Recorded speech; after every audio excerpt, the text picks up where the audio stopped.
नमस्कार दोस्तों, मैं आशुतोष आपका स्वागत करता हूं अपने चैनल वैदिक एस्ट्रोलॉजी बाय आशुतोष झा। आज हम बात करने वाले मीन राशि या फिर मीन लगन कह लीजिए। अगर आपके चंद्रमा जो है 12 नंबर के राशि साइन पे है तो आपकी राशि मीन है। अगर आपके लगन कुंडली में 12 नंबर है फर्स्ट हाउस में तो आपका मीन लगन है। दोनों से आप दे सकते हैं। मीन राशि वाले काफ़ी सिंपैथेटिक होते हैं, खुद को सेक्रीफाइस भी करने में कोई दिक्कत नहीं है किसी और के लिए, दूसरों के लिए, ये इनकी भावना रहती है। वाटर साइन है तो इमोशन भर भर के है, इमोशनल है थोड़े, आर्टिस्टिक होते हैं, म्यूजिक कल्चर से इनको काफ़ी प्यार होता है।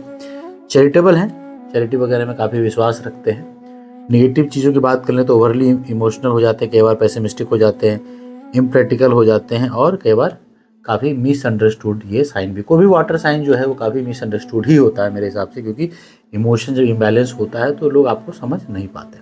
चलिए हम थोड़ी राशि की बात कर लें कि प्लानेटरी पोजीशन क्या है। यहाँ पे राहु आपके फर्स्ट हाउस में बैठे। अगर आपका लगन है, राशि है, तो मान के चलिए कि मीन राशि में राहु यहाँ बैठे। अब चूंकि राहु यहाँ पे अकेले है तो अकेला राहु हमेशा अपने आप को राजा की तरह ट्रीट करता है, लेकिन चूंकि मीन राशि उनकी अपनी प्रिय राशि नहीं, मित्र राशि नहीं है, तो यहाँ पे हेल्थ वगैरह का थोड़ा इशू देते हैं। वाटर साइन है तो डुअल नेचर यहाँ पे राहु देते हैं। आपको समझना थोड़ा कि सबके लिए मुश्किल होता है। अकेलापन आपको पसंद होता है, आप चाहते हैं कि अकेले ही डूबे रहें, किसी काम में लगे रहें, लोग आपको समझ नहीं पाएंगे। थोड़ा आपको एक तरीके से सिक्रेटिव भी बनाते हैं, जो चीज़ें आपके अंदर है वो किसी और को पता नहीं लगती है। राहु यहाँ बेसिकली जब यहाँ होते हैं तो अगर आपकी राहु की वगैरह की महादशा चल रही है तो ये प्लेसमेंट आपको अच्छा रिजल्ट दे सकती है, क्योंकि केंद्र में राहु है, कहीं ना कहीं अच्छा रिजल्ट देते हैं। बट ओवरऑल देखा जाए तो कहीं ना कहीं आपको हेल्थ वाइज थोड़ी सी प्रॉब्लम हमेशा ही देके रखेंगे। राहु की सप्तम दृष्टि यहाँ पे देखिए सूर्य पे पड़ रही है। अगेन ये जो 7th हाउस है आपका, ये आपका पार्टनरशिप का है, स्पाउस का घर है ना, बिजनेस का भी घर माना जाता है। सूर्य ऑलरेडी यहाँ बैठे, तो इस महीने की जब बात करें तो ये ग्रहण योग एक तरीके से आप मान सकते हैं। तो इसमें पार्टनरशिप वगैरह में आपको दिक्कत जरूरी आएगी।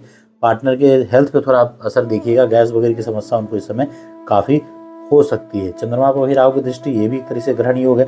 चंद्रमा हालांकि 1 अक्टूबर को यहाँ आए हैं, 2.5 दिन में राशि परिवर्तन करते हैं, वो निकल जाएंगे।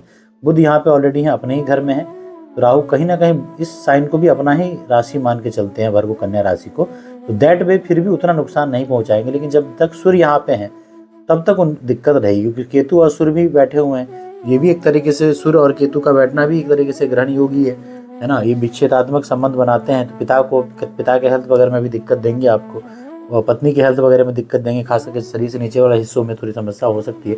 तो सूर्य जब यहाँ से निकल जाएंगे तब की स्थिति और होगी। बट ओवरऑल अक्टूबर की बात करें तो सूर्य 17 अक्टूबर को यहाँ से जाएंगे, तब तक थोड़ी समस्या आपको हेल्थ वाइज या अपने वाइफ के हेल्थ में या पार्टनरशिप वगैरह में थोड़ी समस्या, बिजनेस में थोड़ा बहुत नुकसान की समस्या यहाँ पे आपको देखने को मिलेगी। अब हम बात करते हैं आपका धन।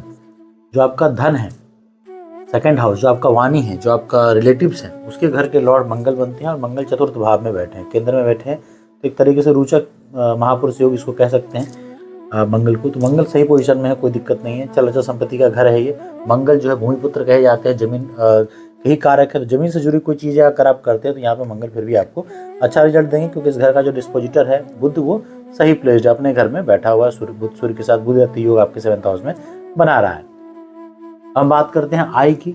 आय आपका शनि अगेन आय के और एक्सपेंडिचर दोनों के, यानी कि खर्चे का घर हाउस ऑफ लॉस और हाउस ऑफ इनकम, यानी बड़े भाई बहन का घर भी है, फ्रेंड्स का सर्कल भी आप कह सकते हैं, और ये आपका फॉरेन लैंड भी है, फॉरेन कंट्री भी है, एक तरीके से चैरिटी भी है, खर्चा भी है। इन सब का लॉर्ड आपका शनि बने और शनि अपने ही घर में रेट्रोगेट बैठे हैं। तो ये स्थिति चूंकि अपने ही घर में है तो उतना नुकसान तो नहीं पहुंचाएंगे, थोड़े बहुत सफलता भी देंगे, तो बाहर ही देंगे। अगर आप कोई बाहर से इम्पोर्ट एक्सपोर्ट का काम करते हैं, है ना, वो भी समुद्र के द्वारा, तो काफ़ी यहाँ पे थोड़ा हेल्प करेंगे। अगर आप कोई वीज़ा वगैरह का काम करते हैं, सही तरीके से चीज़ों करते हैं तो भी ये ठीक है। अगर आप चैरिटी वगैरह कर रहे हैं तो भी ये ठीक है। बट वैसे 12th हाउस जो है इस राशि के लिए खास करके, शनि वैसे भी योग कारक नहीं होते, तो 12th हाउस होने की वजह से खर्चा इस समय बढ़ा के ही रखेंगे। तो कोई बहुत ज़्यादा उम्मीद आप ना करें शनि से।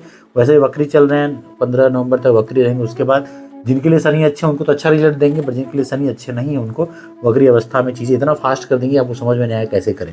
ये चीज़ें आपको ध्यान रखना। तो शनि का उपाय आप करते रहिए, शनि टेम्पल जाते रहिए, हनुमान चालीसा पढ़ते रहिए, तो ये चीज़ें थोड़ा आपके लिए बैलेंस रहेगी। फॉरेन कंट्री में अगर आप ऑलरेडी हैं तो इस समय आपको थोड़ा बहुत जॉब से रिलेटेड थोड़ा बहुत नुकसान हो सकता है, क्योंकि देखिए अगर आप जॉब की बात करें तो 10th लॉर्ड आपका बृहस्पति है, लगन का लॉर्ड आपका बृहस्पति है। बृहस्पति की पोजीशन देखें तो 3rd हाउस में है, जो आपका पराक्रम का भाव है। तो ये आसानी से कुछ नहीं मिलेगा, बिना पराक्रम किए कुछ नहीं मिलेगा, आपको मेहनत करना पड़ेगा।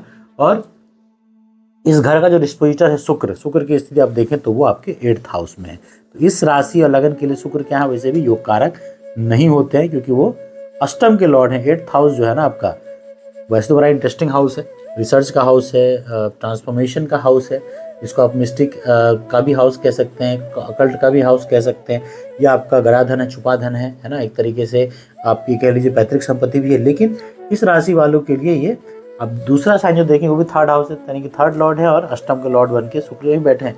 तो इस राशि वालों के लिए शुक्र जो है मारक का काम करते हैं, योग कारक बिल्कुल नहीं है। और अभी अपने ही राशि में चल रहे हैं, अपने ही राशि में चल रहे हैं, तो इतना है कि जान माल का नुकसान नहीं करेंगे, लेकिन मारक वाला प्रभाव जरूर देंगे, कष्ट जरूर देंगे इस समय। इसलिए मैंने कहा था कि इस समय आप अगर फॉरेन कंट्री वगैरह में, तो शनि ऑलरेडी 12th हाउस में बैठ के बकरी हो चले हैं, गुरु ऑलरेडी जो आपका 10th हाउस है और 3rd हाउस के लॉर्ड होकर 8th हाउस में बैठे, तो जॉब प्लेस पे आपको ऑब्स्टिकल्स इस समय देखने को मिलेंगे। जॉब में परिवर्तन भी हो सकता है, जॉब जा भी सकती है। कोशिश करते रहें कि आप बाहर का ही ट्राई करें, क्योंकि आपका 12th हाउस, शनि 11th और 12th का संबंध जो है शनि से है और शनि 12th हाउस में बैठे हैं, तो ये आपको थोड़ा ध्यान देने की जरूरत है। मंगल यहाँ पे जो आपके सुख भाव में बैठे थे, जमीन वगैरह के लिए तो ठीक था, लेकिन फैमिली से उतना आपको सुख भाव की जहाँ तक बात है तो आपको चैन से बैठने नहीं देंगे, आपको आराम और कंफर्ट यहाँ पे नहीं मिलने वाला। तो जब तक मंगल यहाँ बैठे हैं तब तक आपको जॉब मिलने में भी दिक्कत है विदेश में, क्योंकि 4th हाउस को ये मदरलैंड को थोड़ा स्ट्रॉन्ग करके बैठे। लेकिन जैसे ही मंगल यहाँ पे 20 अक्टूबर को आपके पंचम में चले जाएंगे तो नीच के हो जाएंगे। नीच का मंगल भी ट्रैवल करवाता है और चंद्रमा ट्रैवल करता ही रहेगा। 20 अक्टूबर को मंगल जब यहाँ पे नीच के होंगे और चंद्रमा जो है आपके 1 अक्टूबर को तो चलो केंद्र में बैठे हैं, ये भी नीच भंग राजयोग होगा, लेकिन जैसे 2 नंबर पे आएंगे, जब केंद्र में रहेंगे तब तो नीच भंग राजयोग बनता रहेगा। जैसे ही मंगल यहाँ से जाएंगे तो आपका 4th हाउस जो है, 4th हाउस मंगल जो भारी करके बैठा था उसको कमजोर करेगा, तब आपको फॉरेन वगैरह में जॉब मिलने की संभावना यहाँ पे बढ़ जाएगी। पंचम में आ जाएंगे, 5th हाउस आपका चिल्ड्रन एजुकेशन का घर है, ये क्रिएटिविटी का भी घर है, तो आप ये मान के चलिए कि प्यार मोहब्बत लव का भी घर है। तो इसमें आपको थोड़ी सी दिक्कत लव रिलेशंस में आ सकती है, क्योंकि मंगल वैसे भी इस चीज़ को फेवर नहीं करते हैं। बच्चे का मन थोड़ा पढ़ाई वगैरह में नहीं लगेगा, और आप खुद एजुकेशन से रिलेटेड है तो आपका मन इससे पढ़ाई में नहीं लगने वाला है। जब नीच का मंगल होंगे तो वैसे भी थोड़ा सा कॉन्फिडेंस में कमी लाते हैं, कि मंगल क्या है आपका, मंगल आपका कॉन्फिडेंस है, मंगल है आपका चीज़ों के प्रति खड़े होने का साहस, यानी जो साहस में थोड़ी सी कमी इस समय आएगी, क्योंकि मंगल आपका 2nd लॉर्ड है, तो धन का भी इस समय आपको नुकसान। हाउस प्लेसमेंट अच्छी है, 5th हाउस किसी भी प्लैनेट के लिए अच्छा है, मैं मान के चलता हूँ। पंचम नवम और आपका जो केंद्र के हाउस है या फिर त्रिकोण के हाउस है, लेकिन 2nd लॉर्ड 5th हाउस में डेबिलिटेड हो रहा है 20 अक्टूबर तक, है ना। तो जब जब चंद्रमा पॉजिटिव रहेंगे, जब चंद्रमा केंद्र रहेंगे, 2 नंबर पर रहेंगे, नीच भंग राजयोग बनता रहेगा, तो मिला जुला प्रभाव आपको देखने को मिलेगा, क्योंकि मंगल आपके 9th लॉर्ड भी हैं। तो एक तरीके से देखा जाए तो 9th लॉर्ड 5th में है, तो ये भी एक तरीके से वैसे तो योग है ना। और मंगल बृहस्पति के मित्र ही माने जाते हैं। अलग बात है कि ये वाटरी साइन है और ये फायर साइन है, लेकिन योग कारक ही माने जाते हैं। तो मंगल इन दोनों के लॉर्ड होके 4th 5th हाउस में बैठे हैं, तो एक तरीके से योग कारक प्लैनेट है मंगल आपके। तो मंगल को तो आपको पावर देना ही देना है ना। अगर आप ऑलरेडी कुंडली में अगर मंगल आपकी वेल प्लेस 5th हाउस में ही है,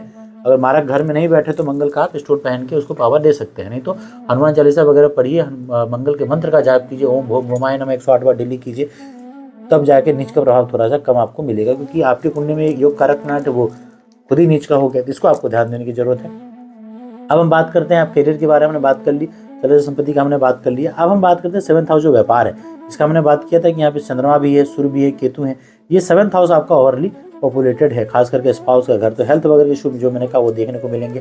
व्यापार अगर पार्टनरशिप वगैरह में कुछ करते हैं तो उसमें आपको थोड़ी यहाँ पे दिक्कत जरूर रहेगी, भ्रम की स्थिति बनेगी, राहु की दृष्टि भी है और ग्रहण योग वगैरह भी यहाँ पे बन रहे हैं। अब जो है सूर्य जो है 17 अक्टूबर को 8th हाउस में चले जाएंगे, अष्टम में, है ना। और बुध जो है 10 अक्टूबर को आपके अष्टम में चले जाएंगे, बुध अति योग तो बनेगा।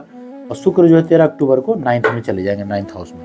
अब आप देखिए 8th हाउस में जब सूर्य जाएगा, है ना, 8th हाउस में जब सूर्य जाता है तो आपको ऑब्स्टिकल्स क्रिएट करेगा, आपके ऑनर, आपका जो पोजीशन है, पावर है, उसमें ऑटोमेटिकली वो सूर्य जो है कमी लाने की कोशिश करेगी। क्योंकि 8th हाउस में क्या देखिए, वैसे तो कहते हैं चंद्र और शनि को 8th हाउस का दोस्त नहीं लगता, लेकिन जब अष्टम में है तो वहाँ का दोस्त, वहाँ का जो रिजल्ट है वो तो उनको देना ही, उसके लिए तो कोई भी प्लैनेट बाध्य है। वो भी शुक्र की राशि में जा रहे हैं, वो शुक्र की राशि में जाकर वैसे भी डिबिलिटेड हो जाते हैं। तो शुक्र जो है आपका 8th हाउस में जाके नीच का हो जाएगा, वही शुक्र 9th में जाएंगे, त्रिकोण में जाएंगे।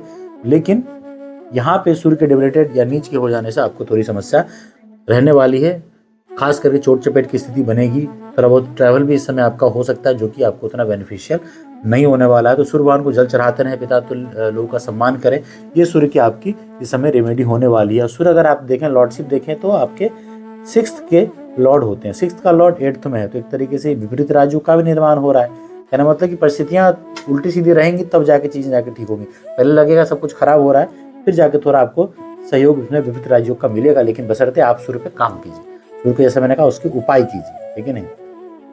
अब जो शुक्र यहाँ से निकल के 13 अक्टूबर तक सूर्य यहाँ बैठ के इसको भारी कर रहे थे घर को, हालांकि अपने घर को प्रोटेक्ट करते हैं, बट जैसे मैंने कहा इस राशि के लिए योग कारक नहीं है। अब भाग्य भाव में चले जाएंगे, जैसे भाग में जाएंगे और इस घर का लॉर्ड जो है यहाँ पे 20 अक्टूबर को डेबिटेड रहेगा, 13 अक्टूबर को यहाँ पे जाएंगे, तो शुक्र का जिस घर में भाग्य भाव में जा रहे हैं, भाग्य का घर तो ठीक ही है, फिर भी 8th हाउस से तो अच्छा ही भाग्य है, भाग में थोड़ी वृद्धि करेंगे क्योंकि शुभ प्लानेट है, लेकिन इस घर का डिस्पोजिटर स्ट्रॉन्ग होना चाहिए जो ऑलरेडी यहाँ पे नीच का हो जाएगा। तो जब जब नीच भंग राजयोग बनाएंगे चंद्रमा, तब तक शुक्र यहाँ पे आपको थोड़ा सा मिला जुला अच्छा प्रभाव देने वाले हैं, भाग्य में थोड़ी वृद्धि करेंगे। अब कहने का मतलब ये है कि शुक्र अगर आपके भाग्य भाव में जब पहुंचे तो भाग्य को सपोर्ट आपको चाहिए, तो आप शुक्र का उपाय कीजिए।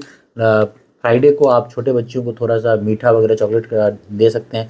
वाइफ को आप लग्जरी प्रोडक्ट या ब्यूटी प्रोडक्ट या फिर परफ्यूम्स वगैरह गिफ्ट कर सकते हैं, ताकि शुक्र का प्रभाव आपके लिए अच्छा रहे। बृहस्पति आपके राशि के या लगन के लॉर्ड बनेंगे, तो विष्णु सहस्रनाम सुनना आपके लिए बिल्कुल ही लाभदायक इस समय रहने वाला है, क्योंकि ये वाटर साइन है। वाटर साइन भी ऐसा कि डुअल नेचर का ये साइन है ना, दो मछली आपने देखा होगा, और अथाह इमोशन, ये समुद्र को रिप्रेजेंट करता है एक तरीके से, मान लीजिए वैसा इमोशन है।